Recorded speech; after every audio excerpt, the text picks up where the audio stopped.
Ojúmọ́ ire o fún gbogbo wa káàkiri tìbútòrò orílẹ̀-èdè ilẹ̀ Yorùbá. Ọlọ́run ọba tó láyé tó nìkápá ọlá, alágbára lórí ohun gbogbo, ọba tó lè ṣe ohun gbogbo, ọba jíkọjọ́ kúdà, ó dọwọ́ rẹ lónìí Elédùmarè, ìbà lọ́ọ̀ rẹ.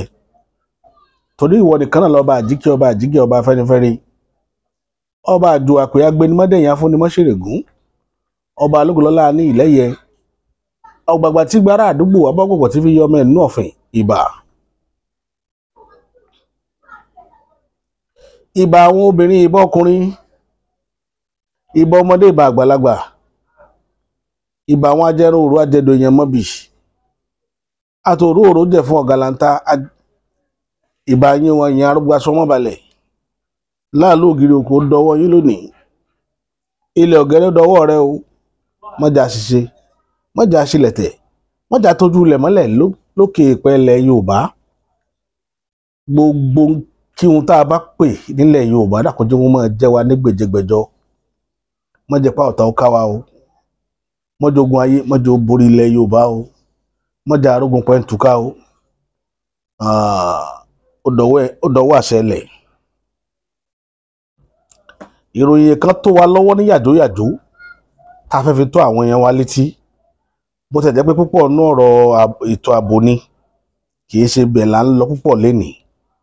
A tún ní ìròyìn míì tá a fẹ́ mú wá tó yàtọ̀ sí ìròyìn ètò ààbò, ṣùgbọ́n lára àwọn ibi tá à ń bá bọ̀, a gbọ́dọ̀ mọ́ ṣera wa létí inú tá a bá ti ń rí ìròyìn tó bá yẹ ká mú wá ká fi tóra wa létí.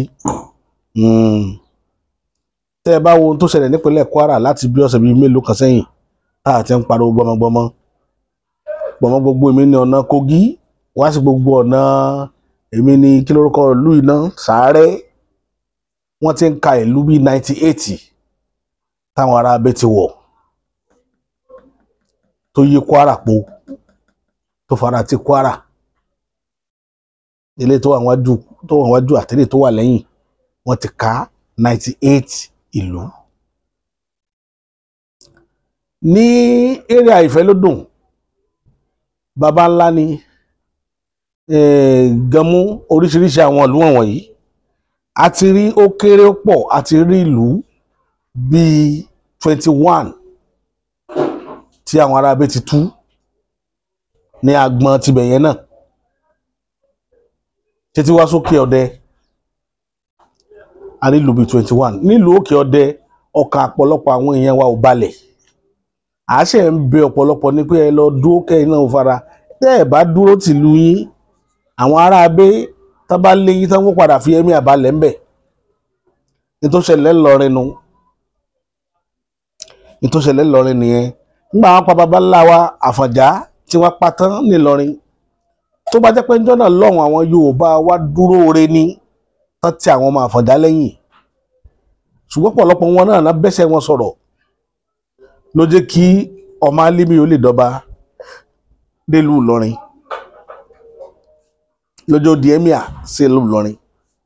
Sorry, kì í sọba, àlọ́ba Ìlọrin, emir là ní. Ṣùgbọ́n Olúyẹdùn tó jẹ́ àkọ́bí Àfọ̀njá, òun gan fún pápá bora, tí ò bá sì jẹjú tágẹ́ẹ̀tì ni ò bá jẹ́ wọn bá pa.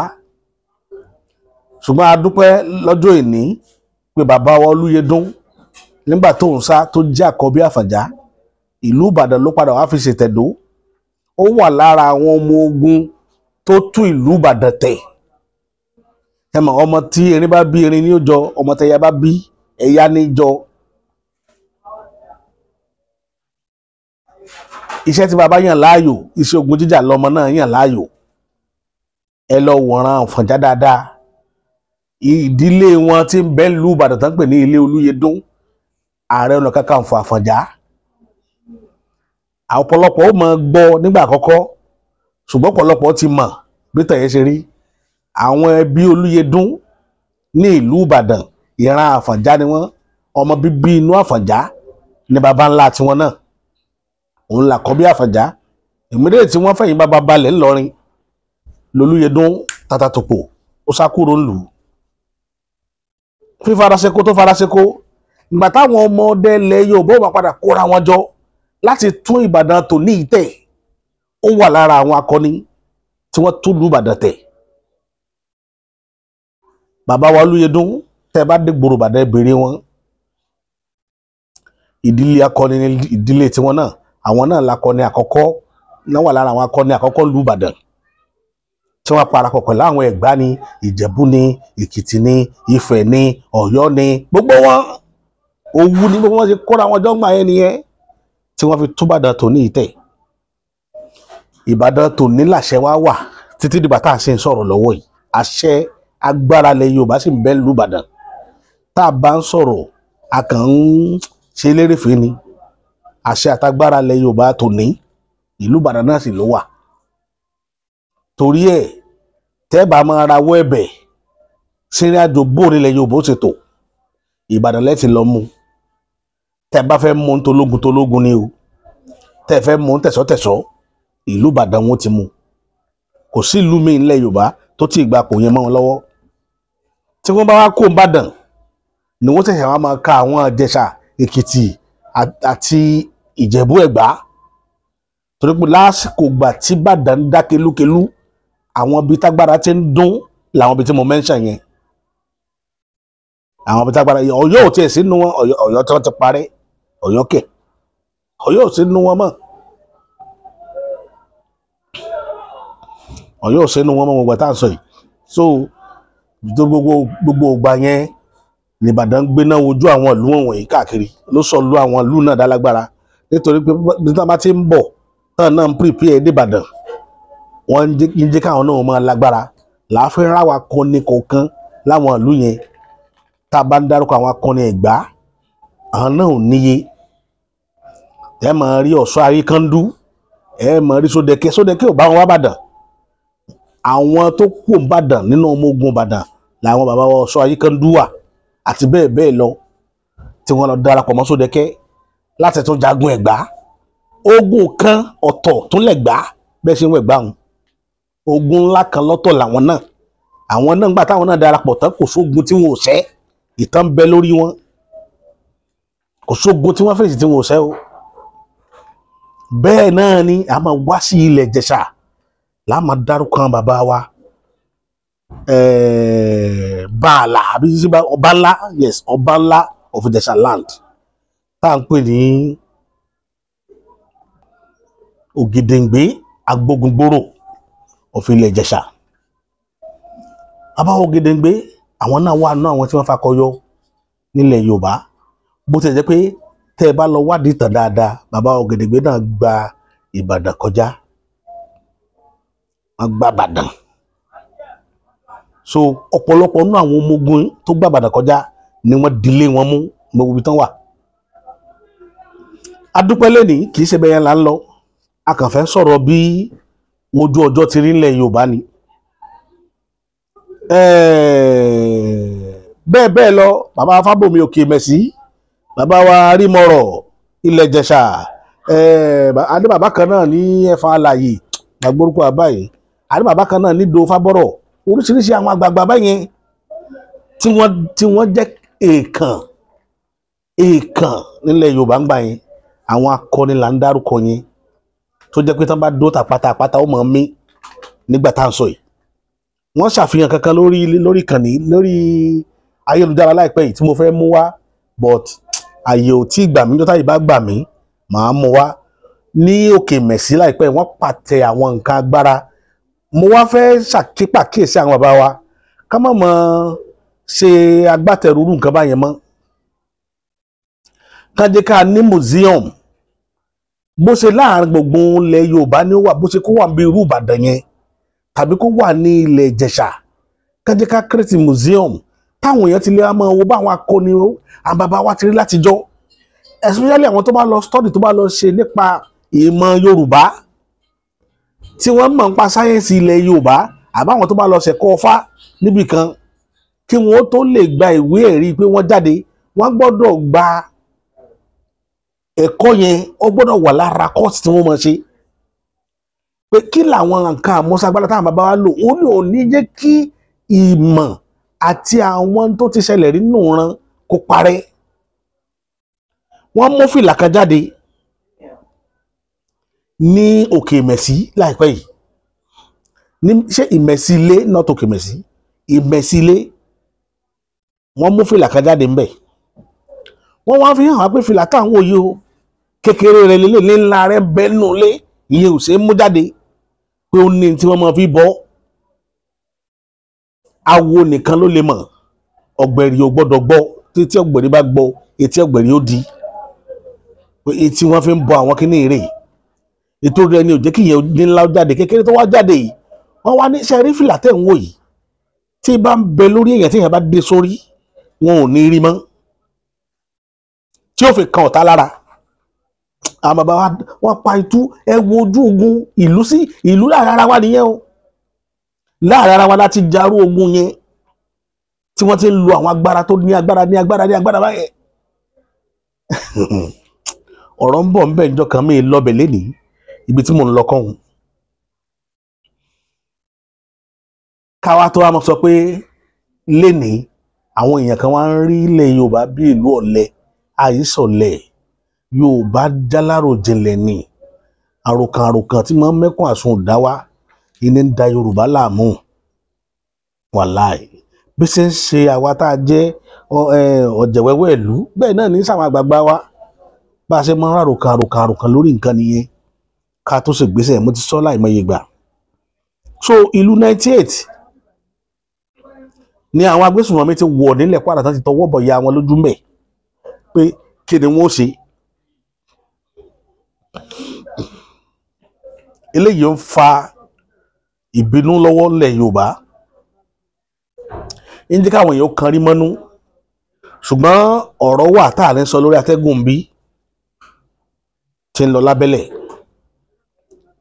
ẹni bá lọ́mọ nínú àwọn agbésùnmọ̀mí kí wọ́n ó kìlọ̀ fún kó má lò òde mọ́ torí tó bá lò òde kó má jẹ́ pé àlọ́mọ rẹ̀ lélẹ́yìí ilẹ̀ Yorùbá ti gbẹ̀kan báyìí o lásìkò tá à ń sọ yìí ẹni má ṣe rán àwọn ọmọ yìí níṣẹ́ ẹdẹ torutoru kó ní tọ̀hún kó wà very very careful báyìí torí tí àjálù yóò bá já kó má bàa jálù ń gan ilẹ̀ Yorùbá ti múra o ìmúra ti wà lọ́wọ́lọ́wọ́ báyìí kì í ṣe tá a sọ lórí atẹ́gùn kò ní jù bẹ́ẹ̀ lọ wọ́n wá lé ká sọ fáwọn ìlú márùn kan bẹ àwọn ìlú márùn yìí mi ì mọ ibi tí wọ́n wà mi ò débẹ̀ rí ní Kwara wọ́n ní wọ́n wà lórí tágẹ́ẹ̀tì báyìí pé àwọn gbọ́ fèrèfèrè wọ́n ní àwọn kan ní wọ́n kọ lẹ́tà sí wọn ní àwọn kan ní wọ́n ń gbìmọ̀ràn ni wọ́n ń bọ̀ wá ká àwọn ìlú márùn tá a fẹ́ kà yìí pé kí wọ́n pèpè alẹ̀ kán mọ́ sùn àsùnpìyè ìlú ọ̀hún ní ìlú Àfọ̀n lára àwọn ìlú tí wọ́n sọ Àfọ̀n wà ń bẹ̀ Ọ̀tẹ́ wà ń bẹ̀ Gbẹ̀dẹ bí Gbẹ̀dẹ̀dẹ̀ náà máa ń pè Gbẹ̀dẹ Alápà àti Bàlà ìlú márùn tí mo kà yìí Àfọ̀n Ọ̀tẹ́ Gbẹ̀dẹ Alápà àti Bàlà ìlú márùn yìí orí tágẹ́ẹ̀tì ni wọ́n wà wọ́n wá ní káwọn ìlú márùn yìí kí wọ́n múra ká má forun léjú o kí wọ́n prepare ẹ má sákó lu yín o ẹ dúró dè wọ́n ẹ rí àwọn ẹ rọ́wọ́ já àwọn èèyàn wa lọ́dọ̀ yín láìpẹ́ wọ́n darapọ̀ mọ́ yín kò ní jù bá lọ lórí yẹn ibi táwọn á lọ gangan ládé yìí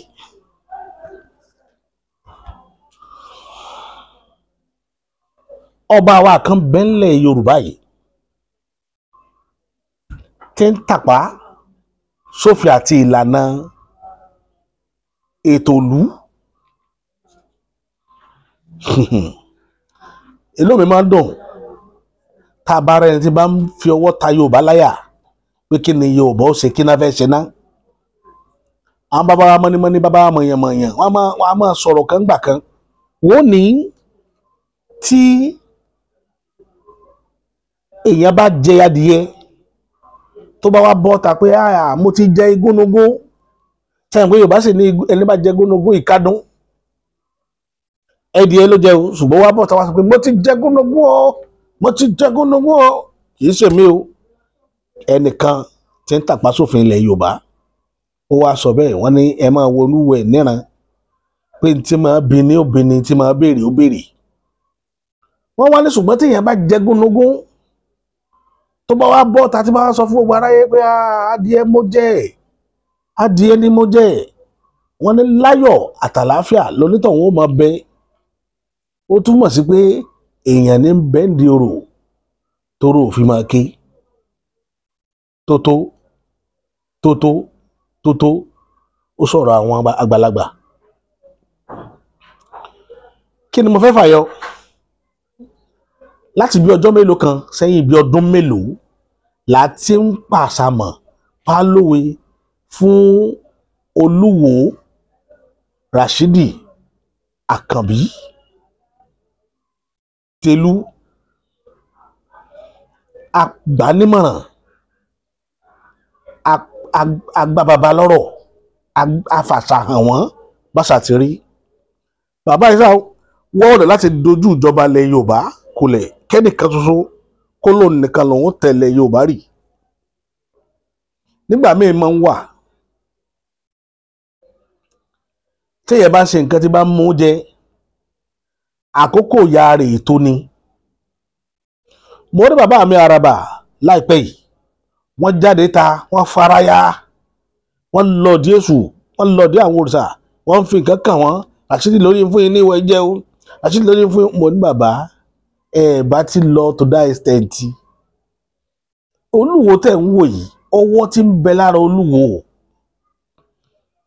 Olúwo ọba tó jẹun, ọba èèwọ̀ ló lọ jẹ, kò tọ́ sí i, yóò sì kan àbùkù rẹ̀. Kò nídìí ẹni tí máa ń ṣàṣì Olúwo, ẹni yẹn kàn ń wéṣì owó rẹ̀ ni. Torí binibini ó bini, bèrèbèrè ó bèrè. Ó ti gbá ṣọṣọ lójú, ó ti dandan kọ́wọ́ rẹ̀ ó ṣẹ̀jẹ̀. Olúwo ti ṣiṣẹ́, ẹ kàn ń wò báyẹn ni. Tí wàhálà rẹ̀ bá dé, gbogbo yín lẹ́ẹ̀mọ́ tó bá bẹ̀bẹ̀. Ṣùgbọ́n torí àwọn èèyàn tí wọ́n ti ń sáré pé Olúwo yóò kan kìíní kan, ibẹ̀ làwọn èèyàn padà máa fojú sí pé bóyá ẹ̀bẹ̀ ni wàhálà ti ń wá. Whereas Olúwo fúnra rẹ̀ ti tọwọ́ bọ́ sáìjò. Ṣé bí ilẹ̀ Yorùbá ni? Gbogbo ẹ̀yin tẹ́ ẹ̀ máa kájú pé ó yẹ kí ilẹ̀ Yorùbá, ó yẹ kó ti ṣe kìíní kan, torí ẹ̀ mọ́ sọ pé ọ̀rọ̀ Yorùbá yìí sáré, ìmọ̀ rìn ni, bọ̀ tó bá takoko tí ó sa eré ẹ̀ lé ẹ̀ níbà. Àbí ilẹ̀ Yorùbá yìí kọ́, gbogbo wa la mọ̀ bíbi tá a wà yìí ṣe rí. Gbogbo wa la mọ̀ bó ti rí. Ilẹ̀ Yorùbá, màá sọ àwọn àrísà kan fún yín ní táwọn bàbá wa ti dánwò látijọ́, bọ̀ kì í ṣe inú ètò yìí. Ìjọ tí wọ́n fẹ́ kọ́ àwọn àkójọpọ̀ ìkankan tó fẹ́ fi bágbára Yorùbá ṣe rí hàn yín, ìjọ náà lẹ́mọ̀ bí àrísà Yorùbá ti rí. Yorùbá tí wọ́n bù lẹ́rùn tí ò ní bínú, tó dàsìkò òjòkó tó sọ̀rọ̀. Yorùbá lónìí, sódà ẹ̀ ní retrace. Yorùbá, nǹkan ńlá ni Yorùbá o. Ẹ gbọ́ bí wọ́n ṣe jẹ ọba Olúwo, ẹ gbọ́ wọn níwọ̀n lẹ́nìí. Nígbà àwọn ò jọba Olúwo, gbogbo arúmọ jẹ́ ara nǹkan tá à ń sọ pẹ̀lú àwọn ọ̀rọ̀ àwọn gómìnà tí wọ́n ń dá sọ̀rọ̀ ìṣẹ̀báyé ilẹ̀ Yorùbá nìyẹn. Wọ́n ní problem ní wọ́n wẹ̀ tí wọ́n fi jọba. Nítòótọ́ ọmọ òwú ni, kéèyàn má pàrọ̀ rẹ̀, kéèyàn ní fikún mi ní yọkú ọmọ òwú ni. Wọ́n wẹ̀ tí wọ́n fi jọba. Táǹgbà yẹn ló wá sí Nàìjíríà sí, kò mọ̀ pé kí wọ́n fẹ́ jọba, kẹ́ máa wo iṣẹ́ Ọlọ́run kò mọ̀, kí wọ́n fẹ́ jọ pé wọ́n wáyàn kò mọ̀. Ìtàn yẹn ló wá sí Nàìjíríà ní kíjẹ kọ́mọ̀ lọ́pẹ́ láti wò. Wọ́n lọ pé àwọn tó bá mọ̀ wọn ṣe jẹ́ pé wọ́n lọ pé gbogbo wọn ti ń pè. Gbọ̀ngàn ni mo gbà ẹ máa gbọ́. Táǹgbà yẹn ló wá sí Nàìjíríà sí, ọ̀dọ̀ ọ̀rẹ́ tí ó wà tó jẹ́ ẹni yẹn wà Ìbàdàn, Ìbàdàn ló náà gbé dàgbà, oyè ó gbèwò díẹ̀, Ìbàdàn ló gbé dàgbà dáadáa wá kó bọ̀. Ní sáà ìbàṣọ ọ̀run táìmù tó wá sí Ìbàdàn, tó wá ṣàwà láti Canada síbẹ̀, ọ̀rẹ́ ẹ̀ tó wá jẹ́ ọ̀rẹ́ ẹ̀, ìyẹn wá jẹ́ ọ̀rẹ́ Chief Justice of Osun State. Tóyè ìyẹn wọ́n kàn bóyá family ni wọ́n mímọ̀ bóyá ọ̀rẹ́ ni wọ́n ìyẹn ló wá introduce ẹ̀ sí gifts. Òun náà go through hell, ṣóyè yín bíi pé loneliness ẹgbẹ́ ẹ̀ tẹ́ pé ṣe mọ̀ ẹ tí òun nìkan kankan ó ṣàníìdí ọkọ ìgbà tó rí Rashidi inú ẹ̀dùn bó ṣe wá sọ fún Rashidi nìyẹn àti ìtò wà bàdé dà wọ́n ti ẹ̀wọ̀n ẹni tí wọ́n fi jọba níwò bó ṣe gbọ́ nìyẹn. Tí ìgbọ́ kankan bó ṣe gbọ́ nìyẹn bó ṣe mú sí wúmà yẹn lórí nìyẹn woman yẹn dẹ̀ nìkan Arẹ́gbẹ́ṣọlá kan ló jẹ́ tọ́ọ̀dù sí Arẹ́gbẹ́ṣọlá lọ́sùn state ẹ̀ lọ bí àwọn tó bá jọ mọ̀ owó Ọ̀ṣun àwọn ni mo gbà òun ló jẹ́ tọ́ọ̀dù ó ní gbogbo nǹkan tó bá ṣe òun máa ń support wọn kí wọ́n jọ ṣe àpótí kó fẹ́ bo woman ní lórí ìṣẹ́jú òde yóò fẹ́ mi blame woman yẹn tóbìnrin bá fẹ́ mú mi kóbìnrin lè mú mi ṣé mo parọ́ èmi náà lè mú mi nígbà ṣe rí nìyẹn ó ti kó fẹ́ bò lórí ìyẹn ni ìfẹ́ fọ́jú mo ti rọ́kọ̀ yẹ owó everything ṣe pé obìnrin ti ń bá parọ́ queen ẹ máa ń láàgì pé bí tẹ bá wà ìkínlẹ̀ kẹ jẹ kó abẹ́ yín lára dì í kẹ lọ mọ́kùnrin wá láti dání kò bá máa jẹ tó da níbẹ̀ sódà ẹ lè fi pó níbẹ̀ ìyẹn ò fẹ́ wòye pé kẹ́nìkan bá lọ ń bá òun sùn ní àràǹdà Ọ̀ṣun sí owó tó ti wà tó ti mọ tí owó èèyàn ti mọ ṣóyè yín kó má di bọ́ wọn àtẹniyàn bá sí wọn kó má dẹ̀ ṣé wọn mo ti gba pátá díẹ̀ mo ti jẹ mọ bó ṣe ní pé ọwọ́ tó rí pé òun ẹ̀ṣẹ̀ dé láti lóyìnbó. gbogbo obìnrin ló máa ń fẹ́ fóun rìn kì í. kóun ní kí n ẹ̀gẹ́ ẹ̀ tiẹ̀ ó ṣe rí pé òun ẹ̀ṣẹ̀ dé láti lóyìnbó ó rí pé ìyẹn ẹ̀ṣẹ̀ dé láti lóyìnbó lẹ̀ lóhùn òníyàwó fún kan opportunity nìyà wá ti wá rí pé yẹn ní ìdí ó wà ṣíọ tó ní ìdí ọkọ yẹn ní ìdí tó máa bá gbé yẹn jùlọ lọ́jọ́ orí pé mímọ èjì tó fi jùlọ yẹn jùlọ dáadáa ó rẹ̀ rí pé owó burúkú ń bẹ ní ọwọ́ ẹ̀ ẹni tó jẹ́ chief justice ẹ̀gẹ́ ẹ̀tẹ́ ó ṣe kó fẹ́ bò lórí ìrìn bara wọn sọ kó bóra wọn at the end of the day ìyẹn bá gómìnà sọ̀rọ̀ Arẹ́gbẹ́ṣọlá pé ẹni tó ń gbọ́ ìyẹn ló introduce ẹ̀ sí Arẹ́gbẹ́ṣọlá ẹni tó wà ní Ìbàdàn tí mo ní London based Ìbàdàn based London based Ìbàdàn based ló introduce ẹ̀ sí yẹn ẹ máa wọ bó ṣe ń da gbogbo wọn èpè ni ẹ máa ń gbéṣẹ́ èpè ẹ ló ń jà yóò lé mọ ẹ mọ gbé èpè yẹn máa já dọjọ́ alẹ́ náà bọ̀bọ́ yẹn náà pé bá sọ̀rọ̀ mọ́ ó lo bọ̀bọ́ yẹn ó tún lo wúmọ̀ yẹn ẹ máa túbọ̀ ó tún wá lo wúmọ̀ yẹn náà pé ṣe máa Arẹ́gbẹ́ṣọlá nìyẹn Arẹ́gbẹ́ṣọlá ọtọ wúmọ̀ yẹn introduce ẹ̀ sí Arẹ́gbẹ́ṣọlá pé Arẹ́gbẹ́ṣọlá ò mọ̀ rí láti ibì kankan ìwé kan jọ ẹ tó ń ṣàláìkì ni ṣe wọ́n ti bìlí pé wúmọ̀ yẹn ti sọ́gbọ̀n lòun ò fi ṣe olórí ó níyàwó òun ti kó gbogbo ẹ̀ wúmọ̀ yẹn ti believe 100% ó bá sọ̀rọ̀ débi pé ó dé débi pé mo kẹ́yìn máa dé obìnrin ṣé yóò ti jẹ́ ó dé débi pé ní òkan ìjọba tó ń tọ́ yẹ ok Arẹ́gbẹ́ṣọlá ló wá lọ pé Ògúndòkun bàbá ọmọ ní nọ́mbà bàbá lọ́wọ́ mo lè fún yín bíi fádà ló jẹ́ sí mi ọ̀dà mi mọ̀ dáadáa Ògúndòkun ṣóyè yín. bẹ́ẹ̀ ni sà. màá ṣe fún yín nọ́mbà Ògúndòkun tá ẹ bá ṣe program tán kìíní mi wà lọ yẹ kọta sí màá sẹ́lẹ̀ Ògúndòkun sọ bàbá ẹ tí a bá ṣe sọ Ògúndòkun Arẹ́gbẹ́ṣọlá chief justice ló introduce ẹ̀ Arẹ́gbẹ́ṣọlá ló pe bàbá Ògúndòkun pé bàbá wa ọmọ yín kan wà ó wà ń bí ó ní ẹgbà ó lò fẹ́ jẹ́ kẹ́ fi jọba dandan tó ṣe jọba nìyẹn Ògúndòkun ò mọ directly sọ ti yẹ yín kìí ṣe Ògúndòkun ló introduce ẹ̀ sí gómìnà ẹ ti gẹ́sì bí wọ́n ṣe introduce ẹ̀ síra wọn ẹni tó wà Ìbàdàn base tó jẹ́ London base ó gbé London gan British ni ó ló introduce ẹ̀ sí woman yẹn ló introduce ẹ̀ sí Arẹ́gbẹ́ṣọlá tó jẹ́ gómìnà báyìí Arẹ́gbẹ́ṣọlá ló pe bàbá wa náà àgbàbàjẹ́ pé ẹgbà ó ní kẹ́ fi jẹ́ dandan tí ẹ ti rí bí wọ́n ṣe ń ṣe àwọn lọ́balọ́ba wa ẹ ti rí sẹ́yìn náà ti bẹ́ẹ̀ náà wọ́n ṣe ń ṣe gbogbo àwọn yòókù fákọ́ ló mú òun mo lè sọ gbangba káwọn ọmọ wò jáde sí mi kọ́ ní rọ̀ mú pa. ó ti bàjẹ́ àti bẹ́ẹ̀ tó lẹ́mọ̀ ṣe ṣe gbangba mo ti. ṣé rárí yẹn Ìfákọ́ ló mú Olúwo connection lolúwo fi di ọba níwò ẹ dákun ẹ wá wò àpèrè wò sójú àpèrè tá máa fi gbá mèdè tá fi máa ṣe skiti because mo ń sọ kankan fáwọn èèyàn mo ní skiti lolúwo ń ṣe skiti ni Olúwo tẹ̀ ń wò yìí skiti lòun ń ṣe skit maker ni content creator ni ìtì fi ń jẹun nìyẹn but a lot of people mọ̀ ìyàwó tó fẹ́ tó di wàhálà sí lọ́rùn tí gbogbo ẹni rántó ìtì fi ń bá ọ ní du wàhálà ẹ̀gbọ́n tíyàwó náà sọ ìyàwó yẹn náà sọ̀rọ̀ ó sọ gbogbo nǹkan tó lówó dánwò ó sọ gbogbo bí ṣe ń parọ́ gbogbo bí ṣe ń live life ẹ̀ gbogbo ẹ̀ lẹ́ máa gbọ́ ẹ̀ máa bá mi ká lọ.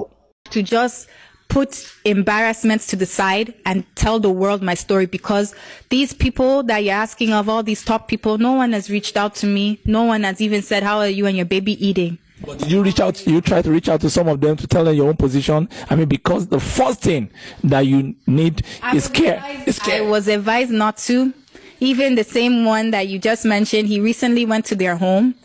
And I was advised, yeah, he just came here. He was just at the house of so-and-so, and the stuff that he said, I advise you, just don't even, anybody that Oluo talks to, you know, there's a one high dignitary person that I will use God. It's a couple. Yeah. They have a great title in Yoruba land. A very high title. I don't want to say their name, but they know who they are. And they told me, you know, anybody, the Oluos called them to say great, degrading thing about, they said, oh, Olori, don't look for anybody to help you, because anybody who Oluo talks to about your issue, they won't look your side. And because of our culture, he's a king. And Oluo told me himself, he used to, when I left Palace, he was like, no one, you can go to media and say what you want to say. No one's going to believe you. I'm a king. I'm a king. Do you know what Kabesi means? It means I have the final say. But no one's going to, that's how he talks. So I was just, and that's why I didn't say anything for a long time, because I was like, I'm not from here. I'm not. And then since the day he put me out the palace, is a whole army of women that I don't even know. I never seen them in my life, that have just started attacking me, sending me messages, attacking me on social media. Oh, you're a whore, you're a prostitute, you're a bitch, you're this, and you took all his money. I never saw, for the whole 4 years I was in Igbo, I've never seen you. So what do you know about what happened in our home? What do you know? I call them Oluo agents, because they're just agents of destruction. You will now be online talking about me. I ate all this man's money. I'm a whore. I'm this. Where do you know me from? I've never been in the news a day in my life. In Toronto, they don't know me as what Oluo is describing me as. So you don't even have your background story. Do you know what I'm saying? So, and you don't even have your family history. I don't know anybody in Africa. So what do you know about me? You people that are harassing me online and sending me all these threats from Oluo, you people have probably never even been to Ibadan or even been to VI, much less you've never been to Canada. So what do you know about me to say that, oh, I was this, I was that? They are going off of what Oluo told them, because it's a king. Kabesi, oh, she's bad. And she tried to kill me. Oh, God will punish her. And she's wicked. Oh, God punish her. So I have 1 million people saying God punish me for something that I did not do. Do you understand? I understand, Your Highness, ma'am. There was no poison. Even for me to leave the palace, there was no story. I learned about the story of the poison when the whole public learned about it. I found out with you guys. I found out with you. On the blogs. Yeah, on blogs. I was like, what? And I called him. I went and bought a SIM card and I called him, and he has it's not, now he will say, oh, you see, she changed her number. I have no contact with, he comes in my DM. You can come in my DM and you can talk to me. He does not have any contact for me. He has contact for me. But my SIM card, I don't give him my phone number because he can use that to find my location. That is how the immigration found my location. I will go into the immigration issue. He wanted us out of Nigeria. He did a petition with the immigration of Nigeria to get us out of Nigeria. Push you out. I had to seek legal representation. I had to get a lawyer. How are you able to escape that trauma? I had to get a lawyer.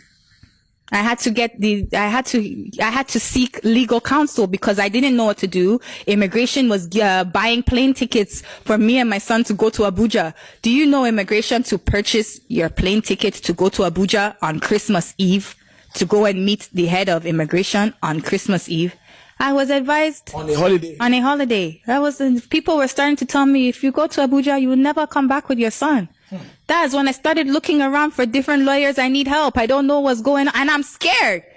When my lawyer got down to the bottom of it, Mrs. Falana and Mr. Femi Falana, Falana family, they stood by me through this. Great barrister Femi Falana is a very great lawyer. His wife, I approached his wife. That's a very wonderful woman. Yes, I approached his wife. I showed her all the scars on my body from when he beat me. I showed her a lot of things that this is the person.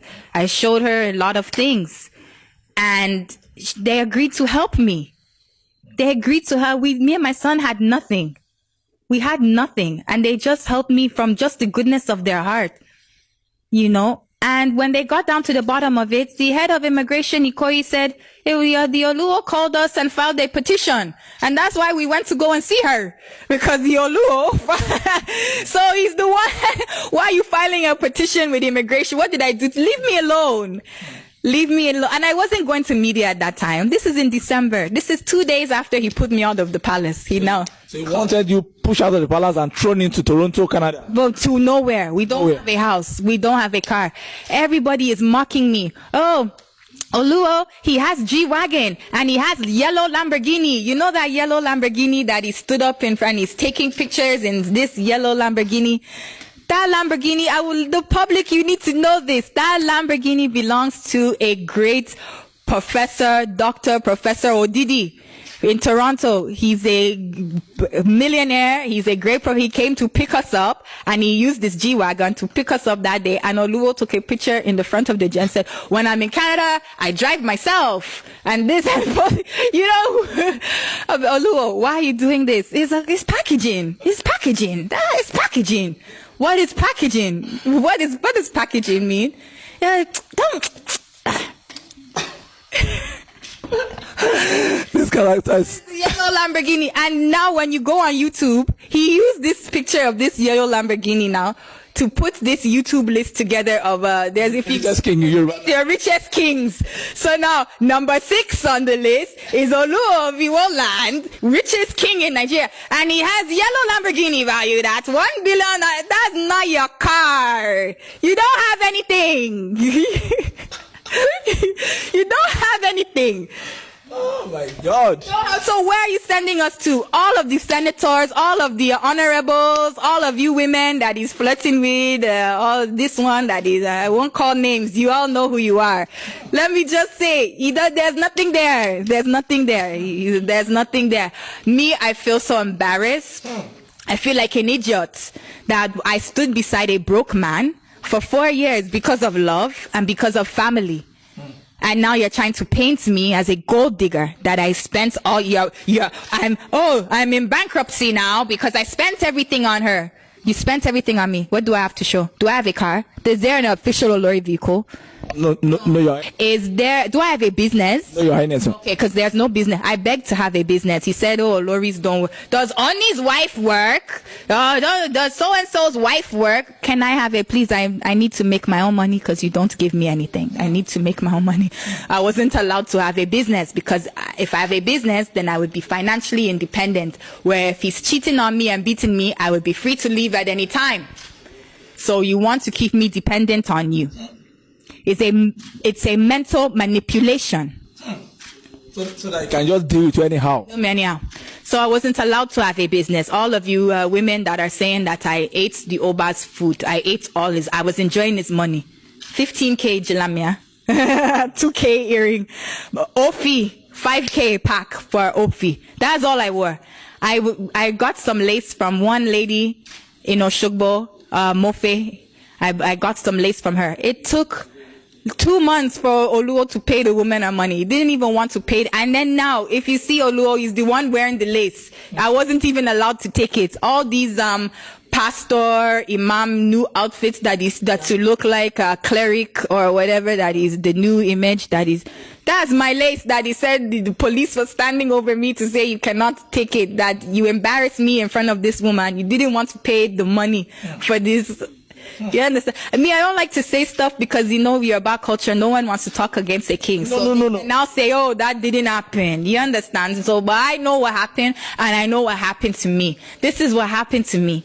Your story is a very, very, very, very, not just interesting, but very sad story because, yes, very sad because, it's very sad because when we look at you in the palace in those days, we used to look at you and say, oh, this lady is so gentle, she's so peaceful, and she's beautiful. You have a very real stature, and you carry yourself with a lot of innocence, and you are the only Olori in Nigeria that was not doing all this flexing and all that. You are just innocent, just gentle. I wasn't allowed. Some days I would beg him, let me do a photo shoot. I saw all these Oloris, especially I love watching the Oyo Oloris of Oyo Empire. I love watching them. They do the photo shoots and the makeups and they're this, and I'm like, please, I want to do that too. You don't need it. You don't need anything. I never ever had my makeup done professionally. Even now it's time of lockdown. My makeup, I know how to do it myself.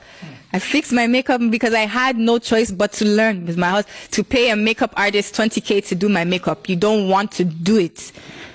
You don't want to do it. If you ask him now, bring out a family photo shoot of me, him, and the baby. There's not even a photograph of me, him, and the baby dressed in royal regalia on his throne. You see pictures of Elegushi and his family. You see pictures of Olori, not even one with babies. Olori of Oyo with her son and her twins, and a beautiful photo shoot. I don't have that. It's like this marriage was just an illusion. It wasn't real. The whole relationship was not real. I only have 5 kids, and 2 and 3 are not mine. When you have 9, you understand? Oh, I love my wife. My wife is the most beautiful. He was only doing that. You know, a lot of people are like, oh, but he loved her and she's so lucky and he's always using her to show off. That is, he's using me to show off. Let me ask you this question. Your Highness, I want to cut you here. Why? How did you feel when he decided to put the crown on you? Because at that time, a lot of analysts said, oh, it was wrong for somebody to put a crown on his wife, or any Oba to put a crown on his wife. Can you tell us the story of how and why he decided to put the crown on your head, and how did you actually feel when he put that crown on your head? Because it was a lot of stories here and there, and I said you are innocent the other time. I look at the beauty, I just look at the picture now, I look at everything, and I look at the crown on your head. What brought that decision about? Okay, I will say this about the crown. It's all, let's just say, it's all, he was just doing Pepe Dem. It's just Pepe Dem. Pepe Dem gang. Mosai gang. You know, that's all it was. You know, my wife is the most beautiful. He's using me to just Pepe the other women in his past. Oh, look at my wife. She's beautiful. Or sometimes I would say, oh, this Olori is so beautiful. Oh, Olori, Sekinach, so beautiful. Olori, Oyo Kingdom, so beautiful. Olori, Oni, so beautiful. But you're beautiful then. You're from Canada. You're wearing crown. Are they wearing crown? You're wearing the crown. You're wearing, and you're Canadian. You're from my wife is from Canada. You understand? You know what? It's so I'm even regretting not talking to you, because now I can laugh, because I wasn't laughing before. Yeah, because that's what I was begging you. I was begging your people to laugh. Like every day, like what happened to my life? Oh my God! But now I can. I look back, and that's why it's important to heal. It's important. I'm not all the way healed, but I'm healing every day. Gradually. Yeah, it's important because I couldn't laugh about these things before. And now when I'm looking back, it's like, it's illusion. It's like I have to look back at this chapter and be like, it didn't even happen. My son, every day, I want to go to my daddy's house. I want to go to, what do I tell my son? I called this man on the phone and said, please, can you, your son, he wants to talk to, I don't want to talk to him. And it's not my son. And I don't want to talk to him. And then he's telling people that I'm using the kid to get to him. But is it not the same kid why I stayed with you when you were cheating on me? Is it not the same child that I stayed with you when you were beating me, when you were doing your drugs in Canada, your hard drugs? I stayed with you when you're smoking your weed in the your Colorado. I stayed with you because I said we have a child together.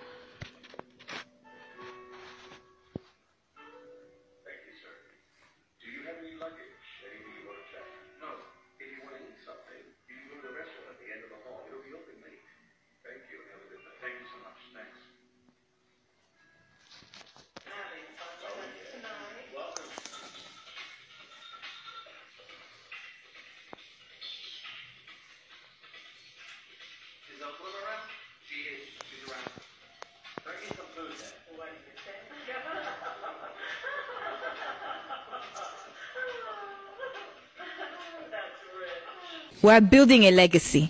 Let's not, and that's why I stay. People will be like, when you were spending his money, you didn't know he was smoking weed. You didn't know that he was a bad person. Number one, I wasn't spending his money because there was no money. Number two, I knew he was a bad person, yes, but because in this culture, Every time I wanted to get out of the marriage, Olori, put it to God. You know, you don't leave your husband's house. Look at how many Oloris are being cheated on, that their husbands are going behind them and doing things behind. Do they leave the husband? You don't. In this culture, you don't. You don't leave. And you know what? I said, okay, and I will put it to God. I will pray every day, pray every night. And then look what happened to me. Do you understand? But if I left 2 years ago, when the beating, when he disgraced me in front of all of Nigeria with this Omalara issue, it was all over the blogs. Oh, the new queen and this. And there was even a war online where people were mocking me and talking bad about Jamaican queen and all this. And this is your girlfriend that you're sleeping with in my bed and her friends that are mocking me online. And I still stayed with you because we have a family together. Now, if I left at that time, they will now come and say, oh, she refused to urbanize. And that's the problem. She refused to urbanize. Believe me, I urbanized. To stay in that deep in Osun State like that for 4 years, no gen, no money, no nothing. A husband that's cheating little girls their parents are selling tatashe. Sleeping with them. Removing their pints and all that. Oh my God. No, I feel so embarrassed. Understand? I can only laugh because at the time I was crying because I was alone. There was nobody with me. I was alone. Even one official, I will say this, maybe they will deny, who knows? But there was one official from Bowen University that came out. This was September or October 2019. This man spoke out and said, Olua was sleeping with different female students in the school. And And Olu, that coronavirus will be arrested in 6 days. It's now 10 days. Are we still not fighting corona? We're still fighting. Okay. He said the whole corona should come to his palace. Yeah, corona, but you're walking around the palace wearing mask.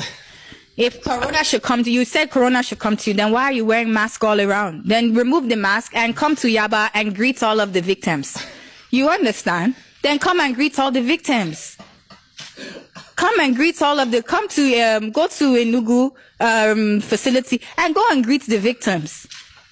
But now, if corona should now bite him or even come to the palace and say, Baoni Shalafi Alewa, he goes, my wife is trying to kill my wife. My wife tried to kill me. You understand? You have a mental issue. You're a narcissist. You're a sociopath. You understand? Everything he's accused. He said, she's a 419. But you're the one doing 419. Did Olu accuse me of doing 419 Yahoo in the palace? That was you. And you are using the palace to do 419. You were, but you escaped it. And it's the same Chief Ogunogun that you went to destroy is the one that helped you to escape that issue. You're a user. About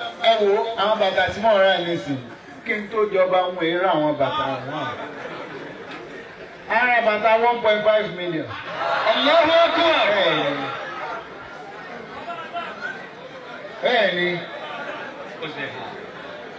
Nítorí àwọn tí a máa ibi tí a fẹ́ gbé wòde ibi táwọn kan wà tó yẹ pé o gbọ́dọ̀ rólùwò kọ ní nǹkan kan náà kọ́ lẹ́jọ́ wa. Ìwó la fi ń gbé ga o ẹ̀yin lẹ kó sí gbèsè o.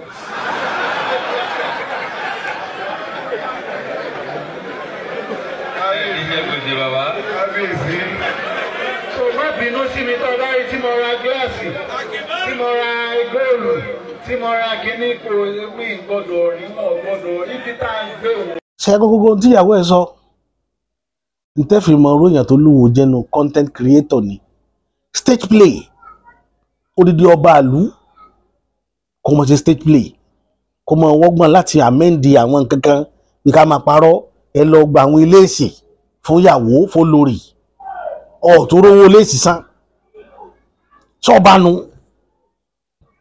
ọdún kò sẹ́ni tí ò ní nǹkan tí nọ́ọ̀sì lábẹ́lẹ̀ o ọba lè má lówó kì í wá ṣe bíi pé káṣírí ọba wa máa tún kiri ó máa ṣe dandan kó máa ṣe bíi 419 bí à ń lu jìbìtì bí ẹ̀ ń gbá àwọn èèyàn lójú gbogbo orú àwọn ìrìn àjò báyìí ẹ jẹ́ ká ṣọ́ra ṣe gbogbo èèyàn afọbajẹ káàkiri ẹ má jẹ́ kí irú rẹ̀ ó máa wáyé lórí àpèrè ilẹ̀ Yorùbá mọ́ ní tó dàlú irú débi tó dé lénìí ká fi wà nù wọ̀wọ̀ tá a wà yìí òun lè rí nǹkan tá a mọ̀ wẹ́ni tó lówó lọ tí ó fáwọn ìjòyè lówó kó tó jọba òun ló sún adébí ipò tá a wà lónìí kọ́lọ́run ọba ọlọ́jọ́ òní tó nìkápọ̀ ọlá kó gbalẹ̀ Yorùbá lọ́wọ́ wàhálà àti ilà ìlò èyí náà wò olúwo lọ lóyìnbó wọn lọ ń pàdédì lára mọ́tò Lamborghini kan lè sọ pé òun ló ní gbogbo ọ̀rọ̀ àwọn láìfù báyẹn atúró tàbí èlùbọ́ ṣé dandan lèèyàn máa fi ṣayé ni ipò tó wà yẹn ipò téèyàn máa fi dá ọlá ni ìbá ti dọlọ́lá jù báyẹn lọ kákó jẹ́ èèyàn kan tó ní sùúrù tí ò fúnra rẹ̀ ní tí ò gbé rẹ̀ lẹ́jẹ̀ gbóná ṣùgbọ́n kì í ṣe ní sùúrù ẹ̀dá ẹ̀yin ọmọ òwò ẹ̀yin ni mo rí bá wí o ẹ̀ tí ì lọ́ba adélé lélẹ́yìí tẹ́ ẹ níhùn tí ń fojú yín ríhùn adélé ni a ní sọ́jú báyìí lọ títí tá fún ọmọ mákọ̀tún ètò mi wá èmi náà ti ń tòótọ́ bàbá àṣà.